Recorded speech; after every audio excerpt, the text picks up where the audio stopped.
Premier matin pour les pèlerins lyonnais venus à Erbil dans le Kurdistan irakien et première rencontre dans le quartier chrétien d'Ain Kawa. Dans cet immeuble encore inachevé, des dizaines de familles réfugiées, la plupart chaldéennes, chassées de Karakoche par l'État islamique. Et vous verrez, on a déjà fini 3 étages. Donc on espère pour la fin décembre finir un étage supplémentaire et mettre au moins 200 familles à l'abri.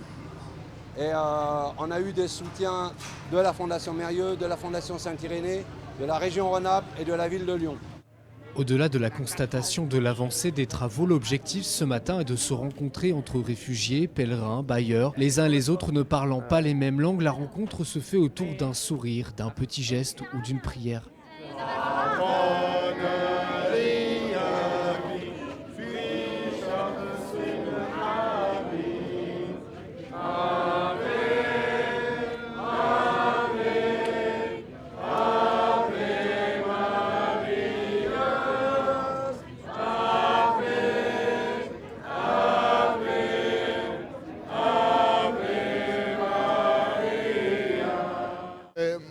Nous avons une dévotion très forte à Marie et nous sentons que Marie est très, très proche de nous. C'est grâce à Marie que la protection de Marie, la protection mariale, qui sont ici.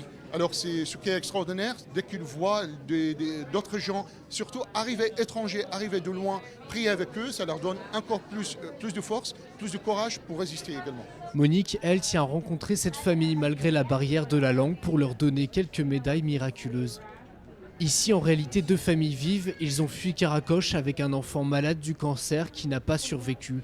Le grand-père ne perd toutefois pas espoir de retourner un jour chez lui.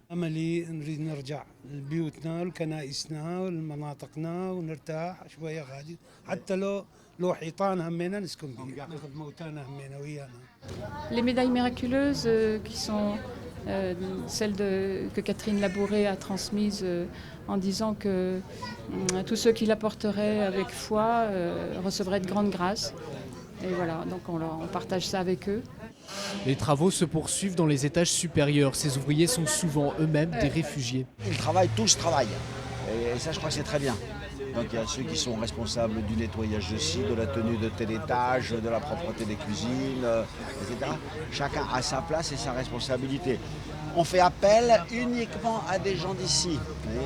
Ce sont les artisans de Karakoche qui font ça. Donc ils sont réfugiés, ils ont été expulsés de Karakoche, mais ils ont encore toutes leurs compétences. Deux fondations sont à l'origine du projet, dont la Fondation Saint-Irénée et son directeur Étienne Piquet-Gauthier qui fait là son premier voyage en Irak. C'est quelque chose de très émouvant évidemment, puisque d'accorder une subvention, c'est tellement à 1000 lieues de parler avec les familles, de tenir dans ses bras un petit bébé de 3 mois, de parler avec une vieille dame de 72 ans qui vous pleure dans les bras parce qu'elle vous parle de son village. Dès qu'on prononce le mot Karakoche, elle s'effondre. C'est vrai que ça passe par des gestes, ça passe par des regards, ça passe par des caresses sur les mains et sur les joues. Et c'est vrai qu'on a pu ensemble réciter un Je vous salue Marie quand on leur a donné une médaille miraculeuse. Les pèlerins doivent reprendre la route, cette fois en direction d'un camp de réfugiés dans ce même quartier chrétien d'Erbil, à Ain Kawa Mol.